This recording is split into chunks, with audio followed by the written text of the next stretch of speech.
comes the money. Here we go. Money talk. Here's what happens when you advertise on KBLA Talk 1580. 3, possibly 4 weeks ago, I heard an advertisement on your radio station from a company called Grid Solar. I would love to have that phone number so I can reach out to them with reference to solar panels being installed on my property. Our listeners are aware and engaged, but more than that, they are loyal. When they hear empowering messages that uplift their community and help them live better lives, they respond. No medium reaches this coveted black audience like KBLA Talk 1580. So, hit us up today at smb@kbla1580.com and let us help you connect with our loyal listeners. At KBLA Talk 1580, we've got your black. Money to bud.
Live from historic Leimert Park in Los Angeles, California, I'm Tavis Smiley, and I'm so glad to see you and me back in stride again.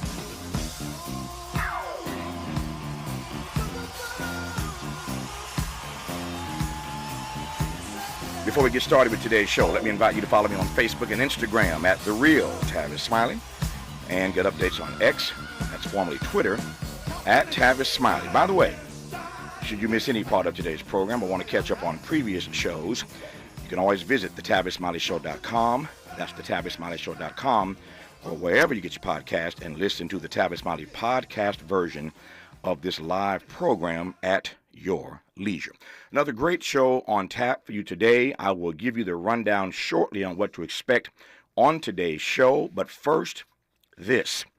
The top 10 reasons black folks should not have been surprised at Barack Obama's brother's smackdown. Number 10, the term October surprise in our politics did not come from nowhere. These October surprises can influence the outcome of the presidential race, and frankly, I do not believe that we are done yet with October surprises in this cycle.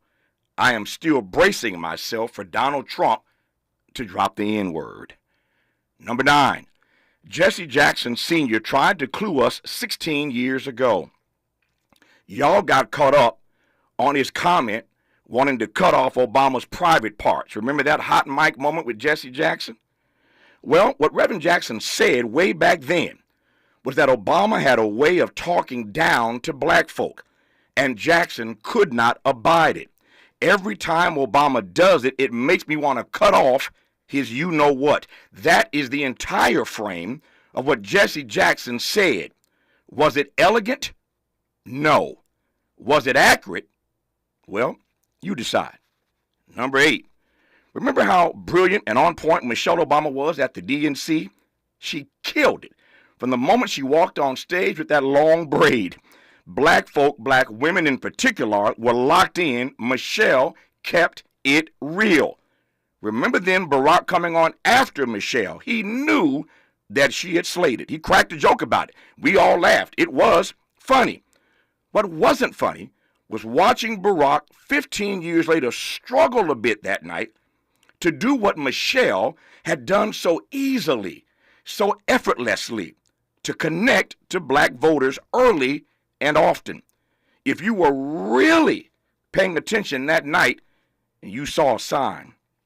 Number 7 of the top 10 reasons black folks should not have been surprised at Barack Obama's brother's smackdown. What used to come easier for Barack now requires some retooling. But let me be clear, Obama ain't the first one to get it twisted. Remember how off-key Bill Clinton was years later, when he was campaigning for Hillary against Barack?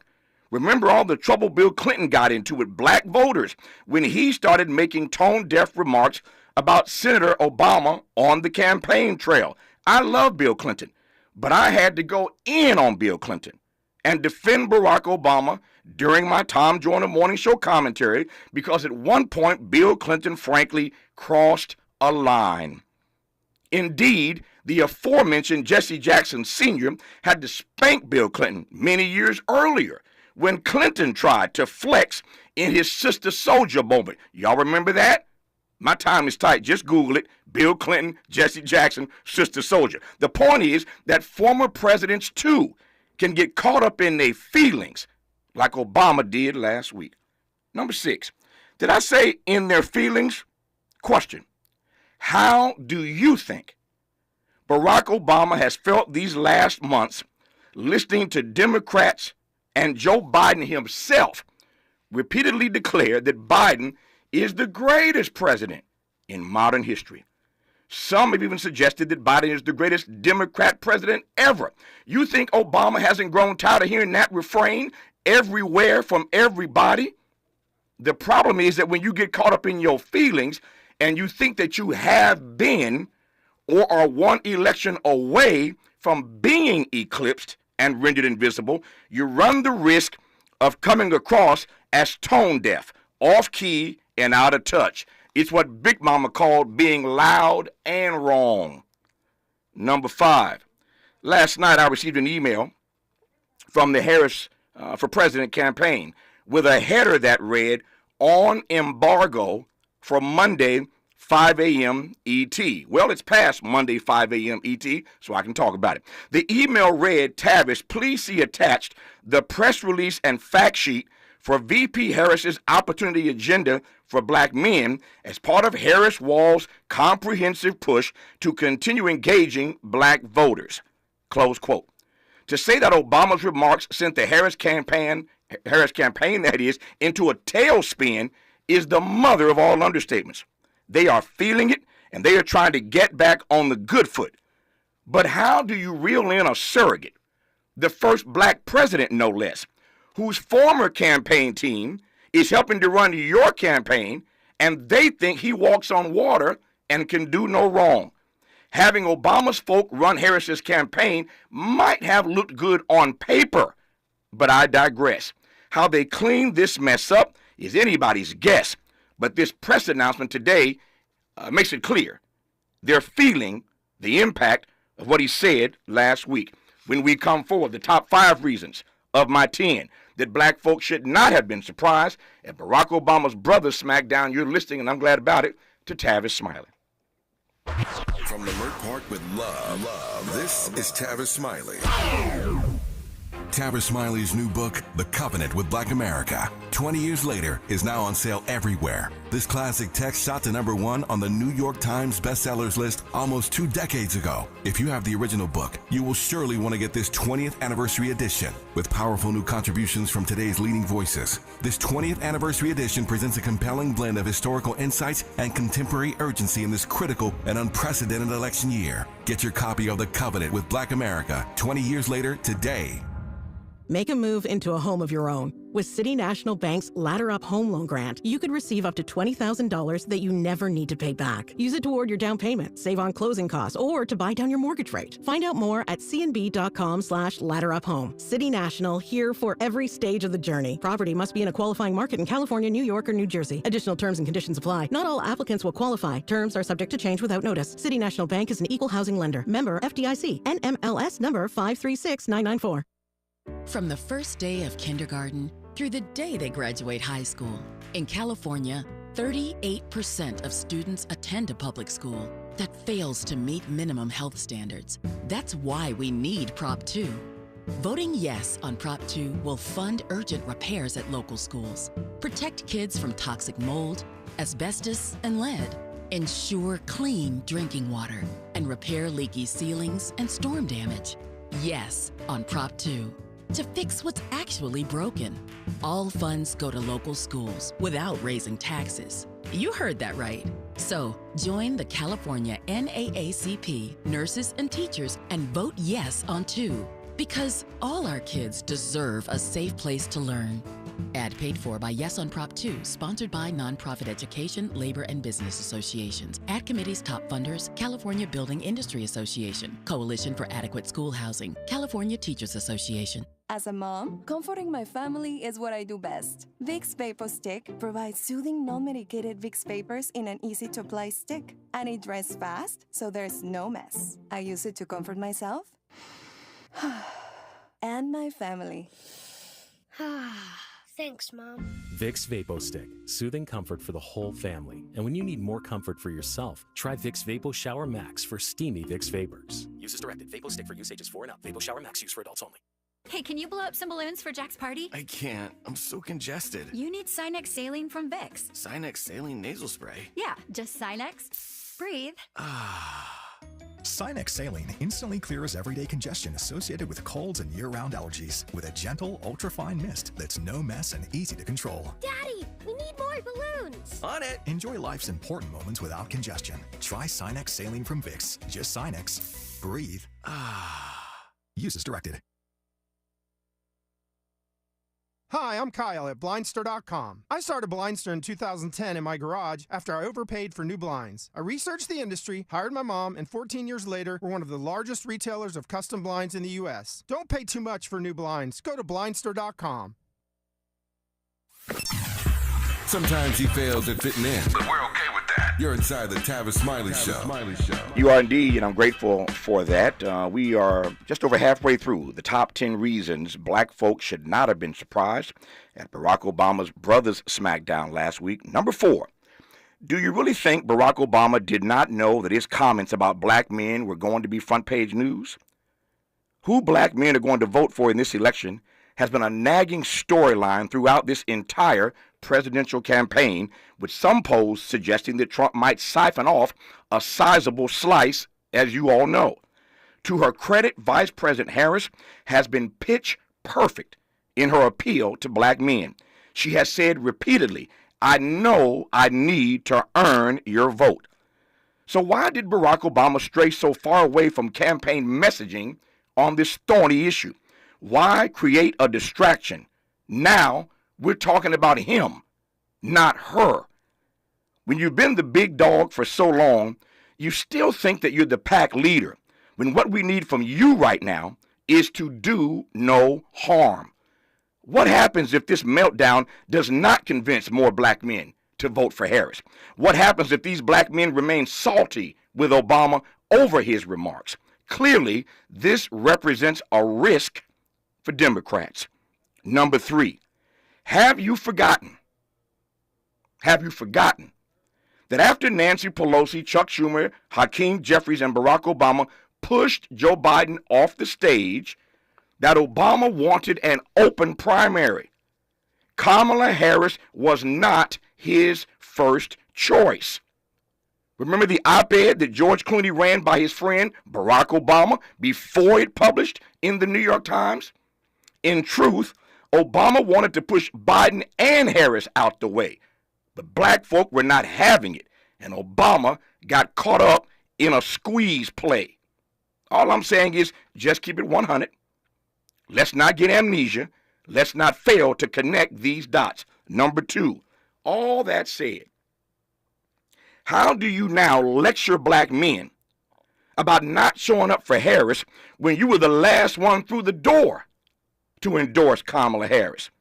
In truth, black men had already lined up behind Harris before Obama showed up late.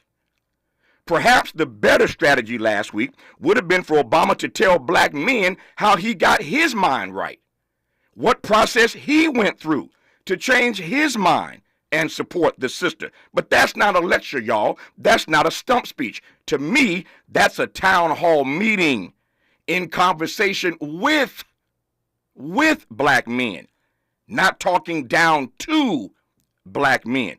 That's a dialogue, not a monologue, where your tone is suspect and your decibel level keeps rising as you try unsuccessfully to connect with the folk you're speaking to in the room.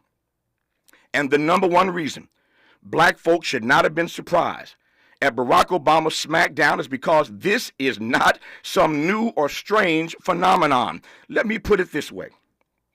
If you were surprised by Barack Obama's comments last week, I can tell you who was more surprised. Care to guess? Barack Obama. I know he is still scratching his head.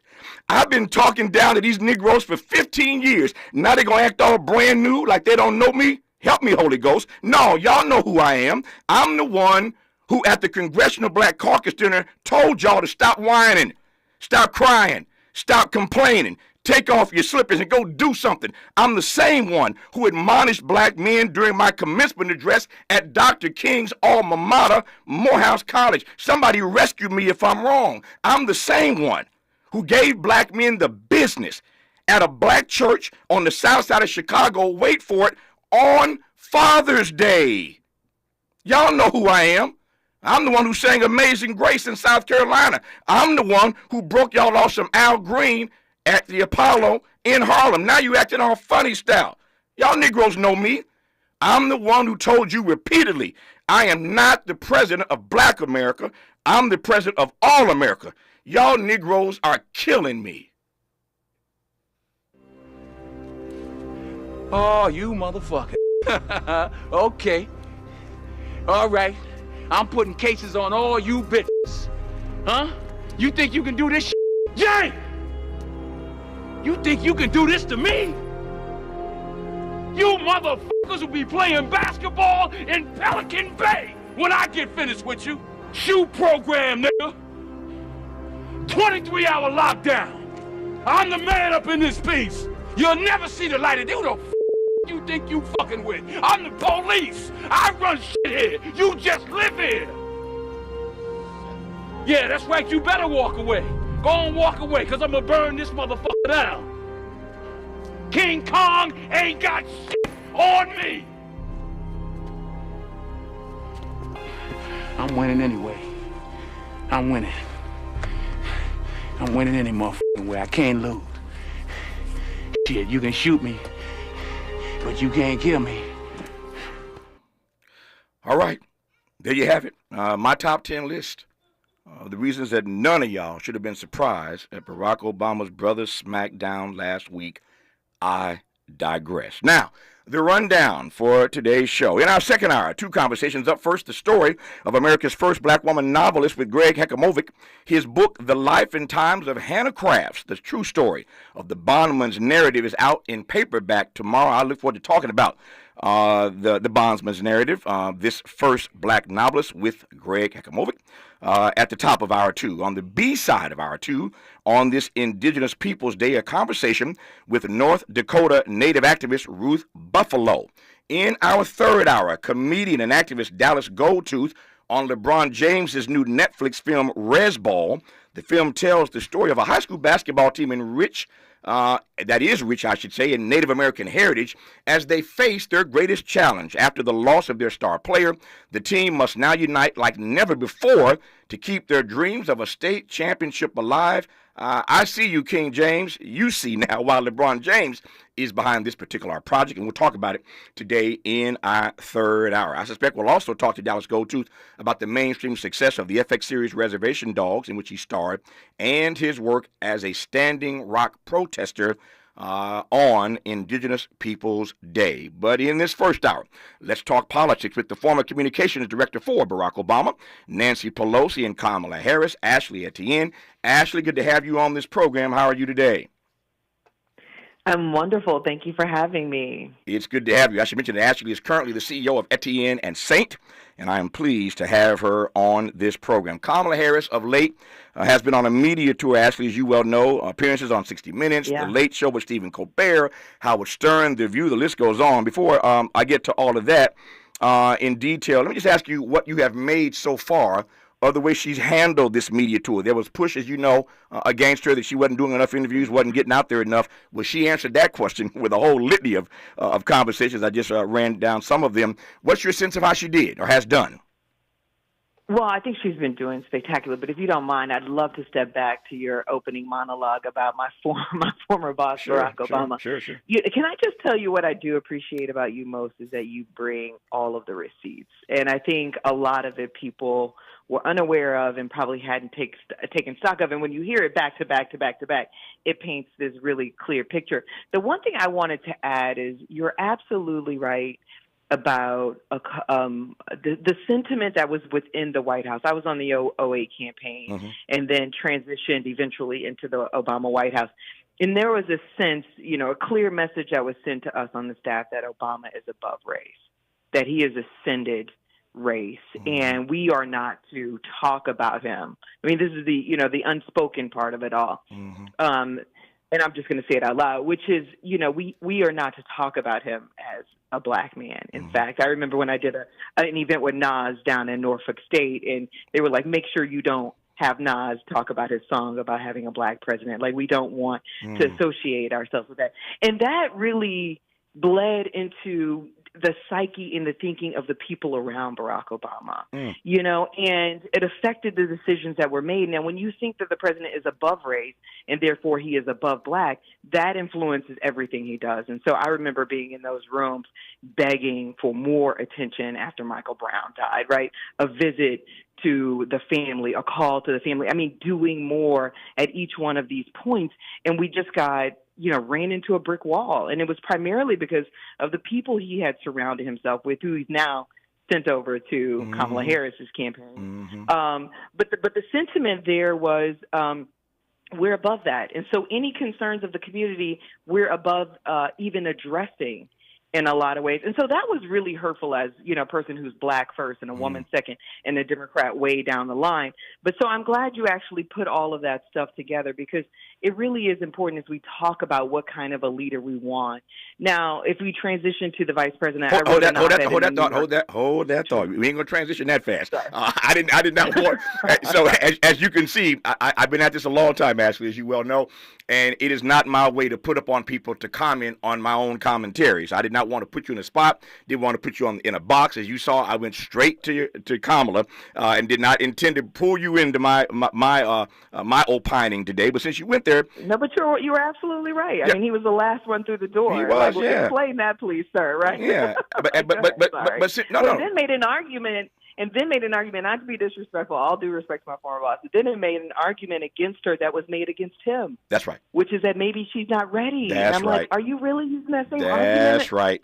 I thought, okay, sorry, go ahead.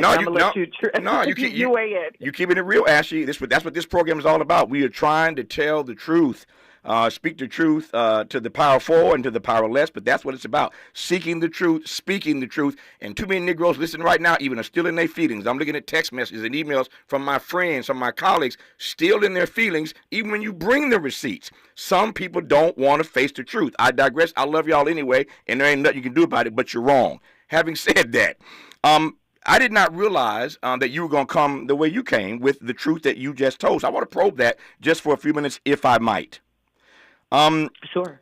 How do you, looking back on it all these years later, square? How do you juxtapose that when he wanted to, he wrapped himself in blackness because he knew that he had these Negroes in his pocket? So when he wanted to, he wrapped himself in this cloak of blackness. But on the inside, what you're telling us is that y'all were telling him he has ascended above race.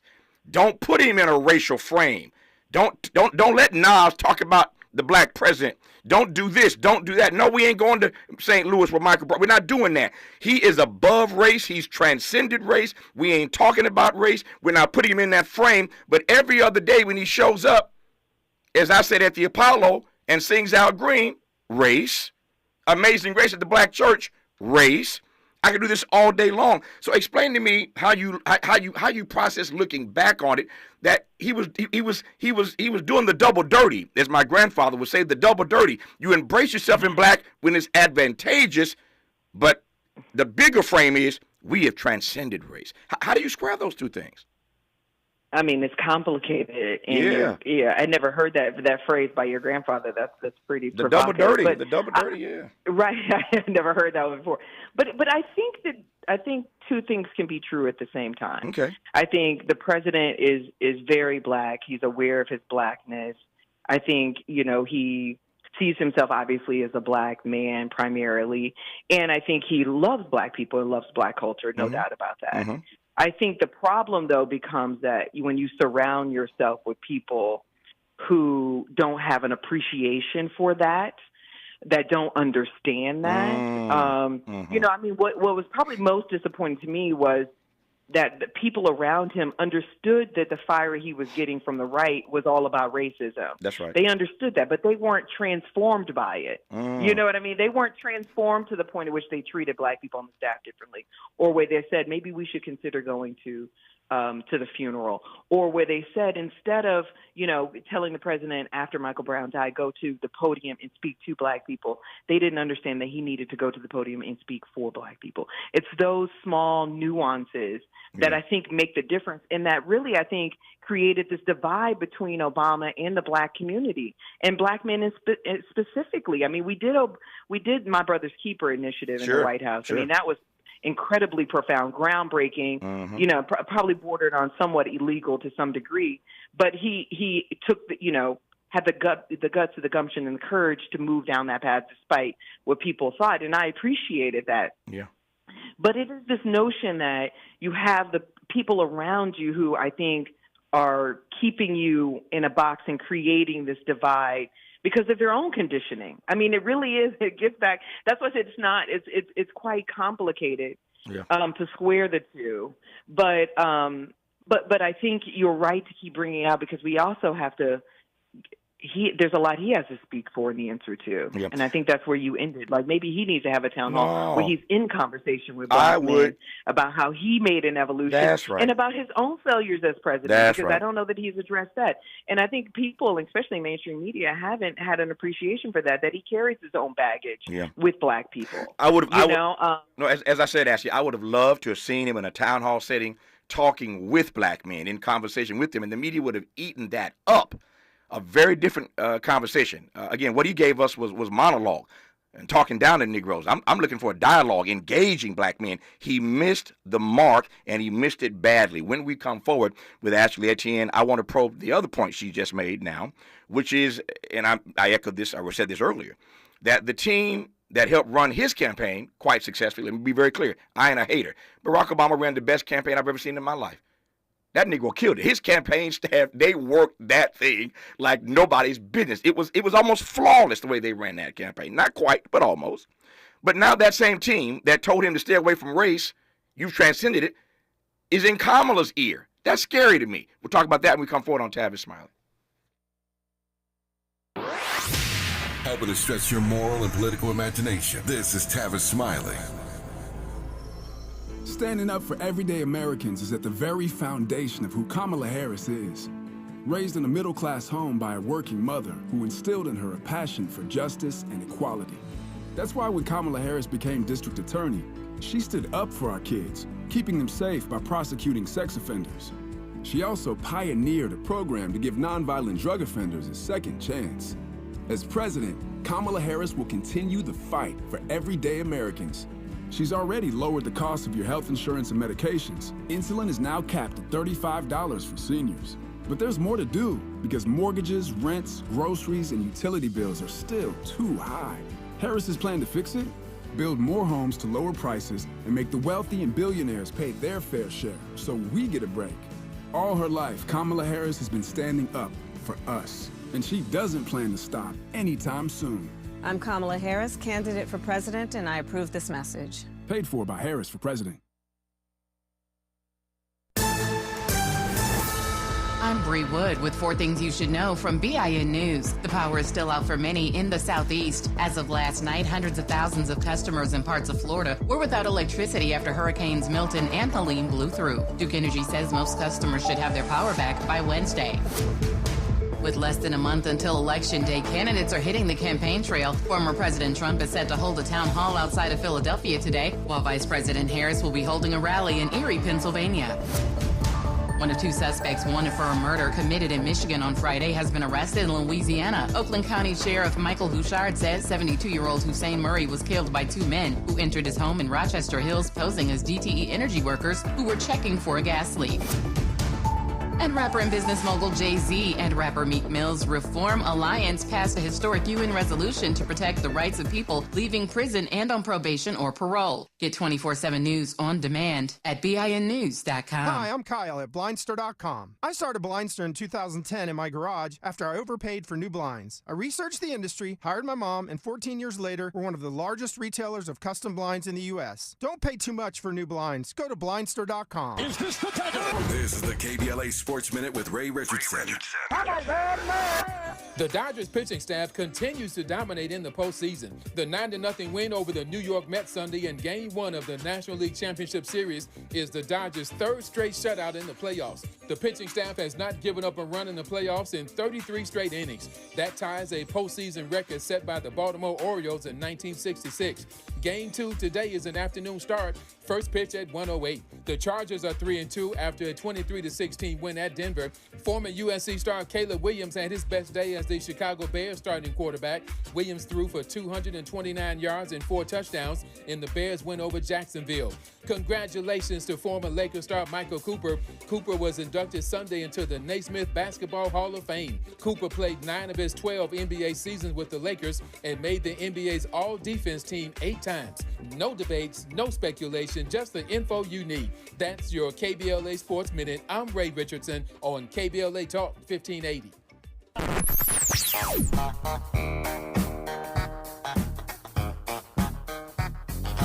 This is KBLA Talk 1580. Talk radio that's music to your ears.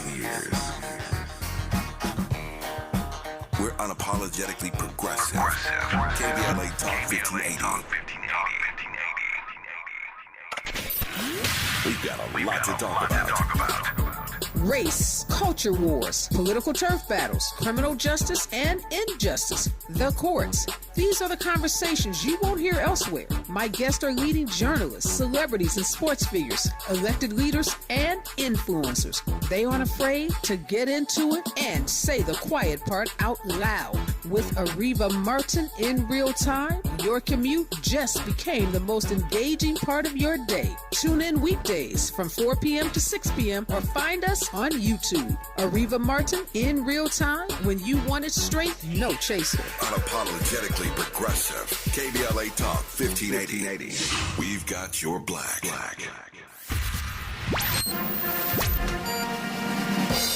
KBLA Talk 1580 congratulates Tavis Smiley on receiving the Presidential Lifetime Achievement Award from President Joseph R. Biden Jr. for a lifelong commitment to using his media and philanthropic platforms to help build a stronger nation.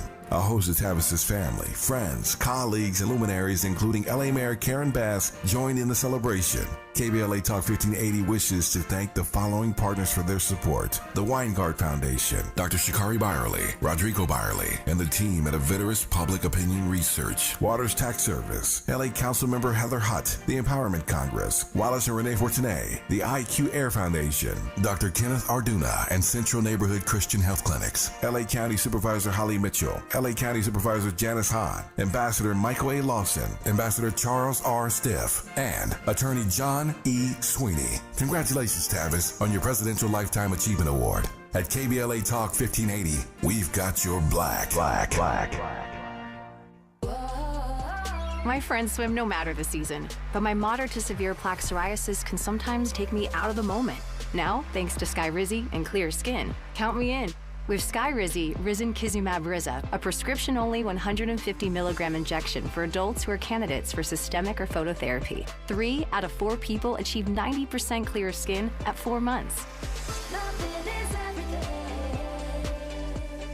Don't use if allergic to Skyrizi. Serious allergic reactions and an increased risk of infections or a lower ability to fight them may occur. Before treatment, your doctor should check for infection and tuberculosis. Tell your doctor if you have an infection or symptoms such as fever, sweats, chills, muscle aches, or cough, or if you plan to or recently received a vaccine. Thanks to Skyrizi, there's nothing on my skin, and that means everything. Ask your doctor today about Skyrizi, the #1 dermatologist-prescribed biologic in psoriasis, and visit skyrizi.com or call 1-866-SKYRIZI to learn more. Freedom is an endless meeting. So let's get back to it with Tavis Smiley. Tavis Smiley and Ashley Aten, former communications director for Vice President Kamala Harris, House Speaker Nancy Pelosi, and the Obama campaign. You know you're a bad girl. You know, every time I read Ashley's bio, and I've followed her work for years, but she has worked for, as I said, Kamala Harris, Nancy Pelosi, and Barack Obama, all iconic in their own right. You couldn't have a better resume than having done that, and she's a black woman. It's a beautiful thing, and I celebrate that, and I'm honored to have her on this program. As I mentioned now, she is the CEO of her own firm, and I'm glad to have her on. Let me jump back in and make the most of our time here, Ashley, and thank you again for honoring us by being on this program today. When you made the point, and I made the point, that the folk who ran Obama's campaign quite successfully, quite well, many of them are now running the Harris campaign. I understand why. If that guy was a winner and they made him successful, maybe they can help me. So, but the reality is that the same folk that were in his ear are now in her ear. And if they give her the same advice that they gave him, to stay away from race, you transcended race, we're not going to talk about race, et cetera, et cetera. And again, with Kamala, I don't know how you do that. She's always talking about Howard, et cetera, et cetera. She's talking about the AKAs, the Divine Nine. So she has a different way into her blackness than Obama has into his, no question about it. But are you at all concerned that those same persons are now in her ear? I'm not concerned. I mean, Okay. I think the reality, though, is this is a different time than '08. Right. You know, there is a different expectation of our elected leaders, especially for somebody like Kamala Harris. To your point, you used a key word, which is honesty and authenticity. And I think that's what the expectation is from our leaders. And so it is concerning in that respect that you would have people around you that are sort of running upstream to where the rest of the nation is. You know, the nation, and especially black people, want her to embrace her blackness as a strength, you know, as an advantage. And all of those things actually are today then in a way that they weren't in '08. And being explicit about those things today are to her advantage. And so I just think, like, you know, if I did think back, and I was in the war room in 2020 on Biden's campaign, and the first person who mentioned that we needed an agenda for black men was Kamala Harris as the vice presidential pick. She was the first person on the entire campaign to say that. And so I remember, you know, getting with the policy team and working to, like, hammer out what we thought would be the beginnings of a good plan. Now, if you let that Kamala Harris loose, I think this plan she released today would have been out weeks ago. Right. And so I think that where the damage of that team and some of those points of view might be affecting her level of honesty, level of transparency, level of authenticity is, you know, in that respect, you know, why are we 2 weeks out and we're just now dropping an agenda for black men after Obama boxed her in on the issue? That's right. Right. And Yeah. so, but I'm saying, like, but in 2020, it was Kamala Harris who was leading this effort. So that's where the danger comes in terms of the people who are being put around you. Either they unleash you to be your full self or they keep you in a box. And what I argued in my op-ed is that I know Kamala Harris well. I was in those rooms with her when the White House, those first days, and I want to see her unleashed in ways that we've not seen yet. You know, I know her to be a person who actually sees people. When we first started in the White House, we were briefing her on COVID and what the administration was doing. And she said, as we were leaving the room, she asked us, she said, well, what else do you guys have on the agenda? And we're like, we're going to, you know, sort of meeting XYZ in the Oval Office. She said, well, listen, when you go, you remember who you represent. You represent people who don't even know these rooms exist. And you go in and you expand the table to include them. You challenge convention about how, you know, those rooms talk about who matters. And I remember hearing her say that, and I got chills down my body, and I'm getting them again because, you know, as you pointed out, I've worked for all the greats. I've never heard any of them make that demand of their team, that you go in and you represent the least of these. You represent the marginalized. And I think that is what makes black women leadership so exceptional, is that we're at the lowest, you know, lowest part of the societal totem pole. And we often are always looking up and considering other people. And what I know about her leadership that is unique and I think necessary today, her greatest contrast against Donald Trump and what the world wants to hear is that she expands those tables, that she sees people. And so my argument is put her in forums that where she can put that on display, go around traditional media and get her to do some influencer interviews, get her directly engaging with people where they are in their own voice, in their own language. Do town halls, get her from behind the podium. It's not her strength. That's a Barack Obama. You saw him soar. He soars in that. Sure. That's not her. Get her in a platform where people can see the texture of her. They can see how compassionate she is. They can see how concerned she is. And she can, create more space for her to talk about these issues in ways that real people process them and in ways that sort of matter in people's lives. And I think the other thing I would say probably is my greatest recommendation to the vice president is, to stop incessantly talking about Donald Trump. There's 31%, according to the New York Times, 31% of the public that still wants to know more about her. And by the way, this has dogged her for her entire political career. This was our first conversation when she interviewed me for the job. She recognizes that is an Achilles heel of hers. And so my point is, stop incessantly focusing on him. Anyone who's convinced is already convinced. They want to know, you've got to give people a reason to vote for the next president, not against the former president. And so that's been my argument. And I have not seen that happen. She's been doing all of these great, diverse interviews. I think is smart. But the question that she's yet to answer is her why. Why do you want to be the president? Why you at this moment? Not Barack Obama, not Donald Trump, not the prosecutor. Why you at this moment, and why does it matter to me as a voter? And that's what I would love to see her lean into more in these different formats in a more aggressive way.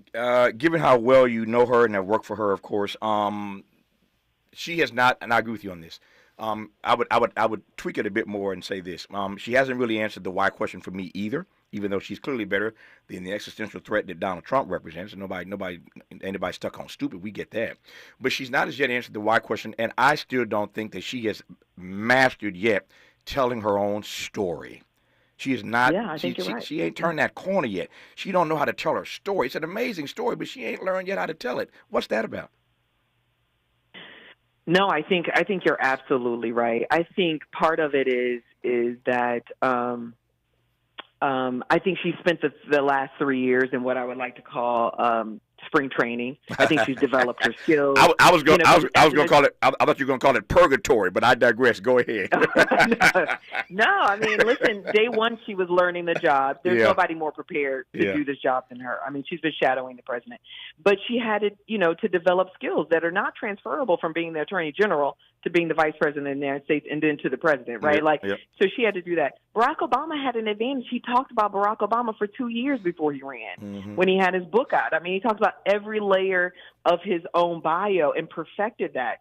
She's just not had the time and the opportunity and the space to actually do that in a way that I think is compelling. But my argument is put her in a format where she actually can. You can't do that when you're at a rally and you're playing to applause line. That's right. And you got 5 minutes. You know what I mean? What can you say about yourself in 5 minutes in a way that has resonance with me? But I think that's why she should do more town halls. I mean, I love to see her in that format. That's a way in which she can bridge her story to my story, to my daughter's story, right? Which is like this, lay out this vision for where we're headed. What does backwards even look like? Everybody's got a different idea of what that looks like. What does forward look like? No, I get it. No, speaking of forward, when we come forward, I'm just anxious. I'm itching, frankly, to ask Ashley this question because, again, she's rare in that she, as a black woman, has worked for Kamala, for Nancy, and for Barack. That's a trifecta, if ever there was one. And given what I offered earlier in my own commentary about what happened last week with Barack and these brothers, I am curious as to how Ashley Aten thinks that history is going to regard Nancy Pelosi and Barack Obama vis-a-vis the Joe Biden incident. How does she think history regards them and their role in that moment? I can see it one of a couple ways. They'll be the heroes because Biden could not have done what Kamala has done, $1 billion and tighten the race up, all the stuff you know. So maybe Nancy Pelosi and Barack Obama are the heroes down the road. Or maybe they remain the villain, and the relationship between the two of them and Biden never gets fixed. It's always fractured. It remains fractured. I'm anxious to get Ashley's take on that when we come forward on Tavis Smiley. From California to the Carolinas, everybody's listening to Tavis. More when we come forward. We asked seniors how to prevent Medicare scams. My best advice, if you get a phone call, do not talk to the person. These people are well-trained. Don't talk to them. They don't know me. They're just trying to scam me. Don't be fooled. Hang up. Just hang up. Never give out your Medicare number. They're going to get your number to put in a false claim. If I get a call from someone, I don't pick up the phone, and should I pick up the phone and they ask for information, then I hang up. How do you detect Medicare fraud? Just like I check my credit card statements, I check my Medicare statements monthly. Scammers can get a hold of your number, order medical devices through your account, and you're not even going to know about it if you don't look at your statement. Check your statement every month. If you get your statement and you see something that you know you did not have done, you report it. Call your senior Medicare Patrol. To report Medicare fraud, call the Senior Medicare Patrol at 855-613-7080. Vice President Kamala Harris. I get it. The cost of rent, groceries, and utilities is too high. So here's what we're going to do about it. We will lower housing costs by building more homes and crack down on landlords who are charging too much. We will lower your food and grocery bills by going after price gougers who are keeping the cost of everyday goods too high. Kamala Harris's economic plan is focused on lowering costs for families, so you can keep more of your paycheck. That starts with the cost of housing. For first-time home buyers, she's offering $25,000 in down payment assistance. To build wealth, her plan offers up to $50,000 in new startup tax deductions. This is exactly how we can build generational wealth and strengthen our community, so we can get the chance to do more than just get by, but to get ahead. You work hard for your paycheck. You should get to keep more of it. As president, I'll make that my top priority. I'm Kamala Harris, candidate for president, and I approve this message. Paid for by Harris for president. KBLA Talk 1580. We've got a lot to talk about. KBLA Talk 1580, connecting you with services and solutions. If you need help getting your resume in order, finding job training, or landing a job, we've got 3 great options for you. First, the City of Los Angeles has WorkSource centers across the area offering free job support. The California Workforce Development Board can help you with everything from GED prep to vocational training at no cost to you. On the federal level, the Department of Labor's American Job Centers offer a full range of services for job seekers and businesses alike. Visit careeronestop.org, or for more info, just call California's Help Center or visit cwdb.ca.gov or call 916-657-1440. For the City of Los Angeles programs, go to ewdd.lacity.gov or call 213-744-7300. All these services are free to help you get your next job. This is a community call to action from KBLA Talk 1580.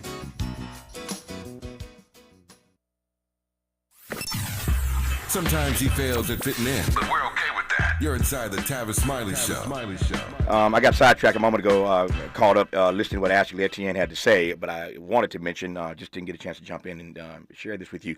Her piece that I read and was moved by is called "The Question Kamala Harris Needs to Answer to Beat Donald Trump." You can find it at the New York Times. It was a guest essay for the New York Times. Once again, the headline, the title, "The Question Kamala Harris Needs to Answer to Beat Donald Trump" by Ashley Aten, former communications director for Vice President Kamala Harris, but also worked alongside Nancy Pelosi and Barack Obama.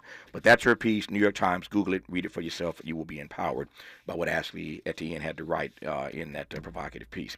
Watching my time, Ashley is getting away from me. How do you think history is going to regard Nancy Pelosi and Barack Obama looking back on this moment where Biden stands down and Kamala stands up?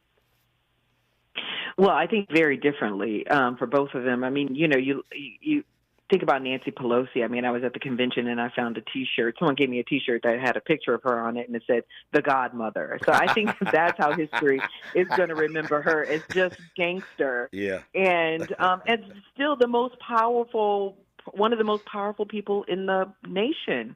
Although she doesn't have the title being speaker anymore, it drives the point that your title doesn't connote the power that you have.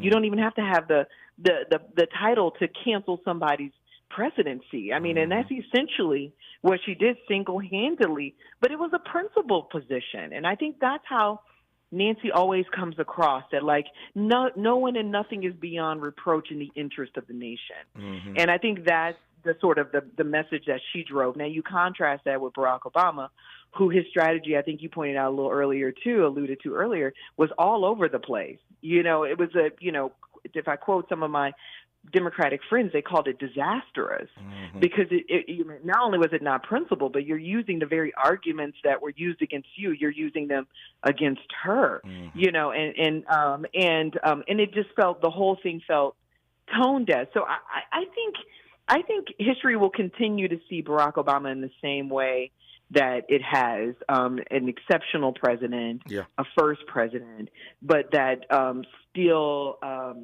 has a weak area when it comes to Black folks and being Black and identifying as Black. I mean, I think, can I just say one thing? I think the one article that I think is most telling, if people haven't read it, it was written by Ta-Nehisi Coates in his interviews with Barack Obama that I was a part of.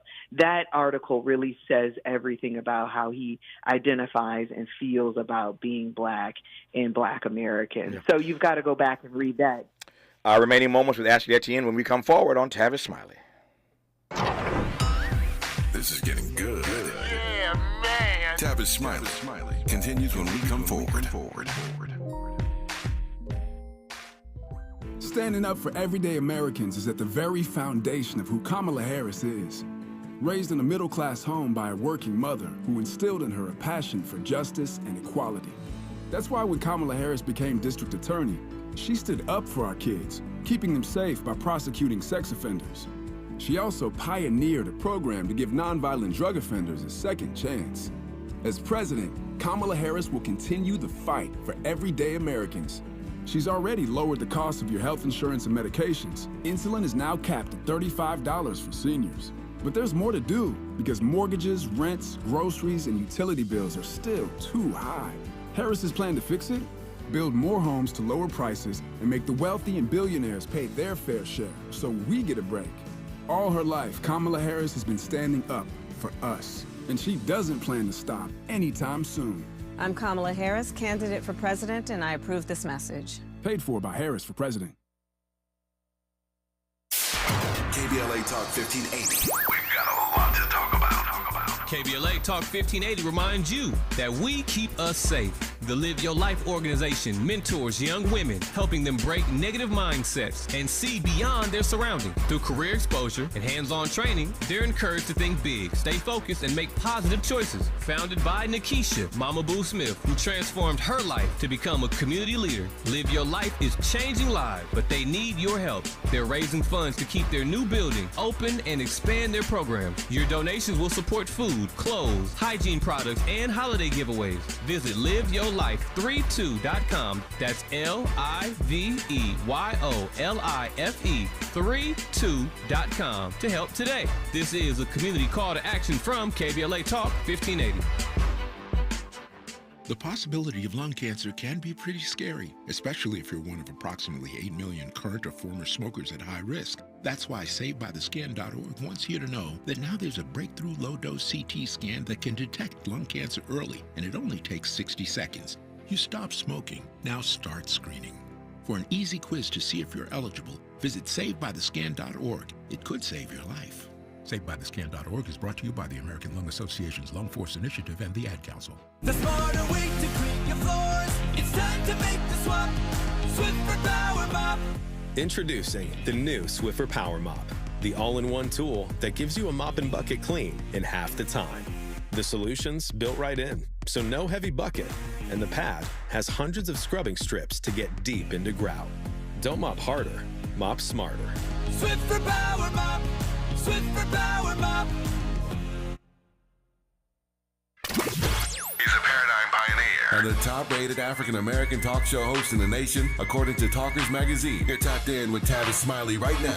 Tavis Smiley and Ashley Aten, former communications director for Vice President Kamala Harris, for former House Speaker Nancy Pelosi, and worked for Barack Obama. She's done it all. In the 3 minutes I have left, Ashley, I want to circle back to something you said earlier and to just get you on record now that the election is, 3 weeks from tomorrow. You said earlier in offering advice to your former boss, Vice President Harris, that she should spend less time talking about Donald Trump. I get that. less time talking about him, but more time talking about what? More time talking about herself. More time explaining to me why she wants to be the president. Why is she the right leader for this moment? I've not heard her articulate that in a compelling way that I think has resonance with people. We're 3 weeks out now. Now is the time to sort of make the final sprint, make the final push. But she's been in this unprecedented position, Tavis, to not just persuade, but also turn out at the same time. There's no other candidate that has been in that position. I mean, time is working for and against her in a lot of respects. But I think that's what she needs to do. Let's spend more time talking about her, more time talking about voters, and more time about where she wants to take this nation. I mean, because Donald Trump is only symbolic of a much larger problem, that she's going to have to contend with. When you're talking 48% of people think that this stuff is okay, they're holding firm at 48%. They know the threat, but yet they think it's fine. She's got, I think, an opportunity to really talk to that 52% about who we are as a nation, challenge us. Is this who we want to be? Is this who we think should be representing us? And why she should be that right person. So that's what I think she needs to do. And everyone who's successfully won that office has made that case. Yep. I've just not heard her do it quite yet. It is hard to know this with any exactitude, if I can put it that way. But we can offer our assessments in the 60 seconds I have left. Do you think that when all is said and done, that this short runway will ultimately have helped her or hurt her? It helps her in the respect that it didn't give the Republican Party a time to mount a good defense against her, one that's compelling. They didn't have the opportunity to really spend a lot of money demonizing her, polarizing her. So they're doing it in the last final stretch.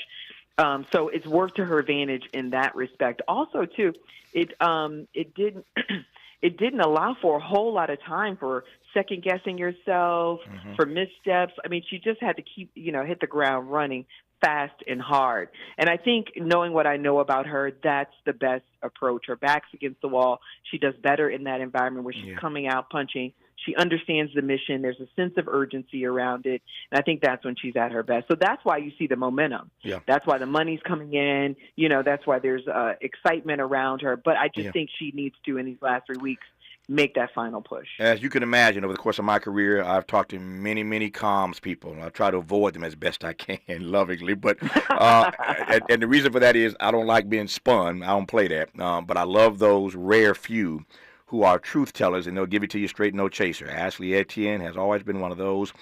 She has worked with and for Kamala Harris, Nancy Pelosi, and Barack Obama. The piece I referenced earlier, in case you didn't hear it, her guest essay for the New York Times is called "The Question Kamala Harris Needs to Answer to Beat Donald Trump." And as I mentioned earlier, she's also currently the CEO, having done all that stuff, now the CEO of her own company, Aten and Saint. Ashley, I enjoyed this immensely. Thank you for the time, and all the best to you. You got to have me on again. We'll do it again. All right, trust me, we will. More of Tavis Smiley when we come forward.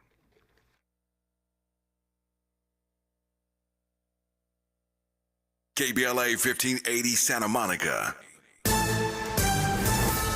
I'm Bree Wood with 4 things you should know from BIN News. The power is still out for many in the Southeast. As of last night, hundreds of thousands of customers in parts of Florida were without electricity after Hurricanes Milton and Helene blew through. Duke Energy says most customers should have their power back by Wednesday.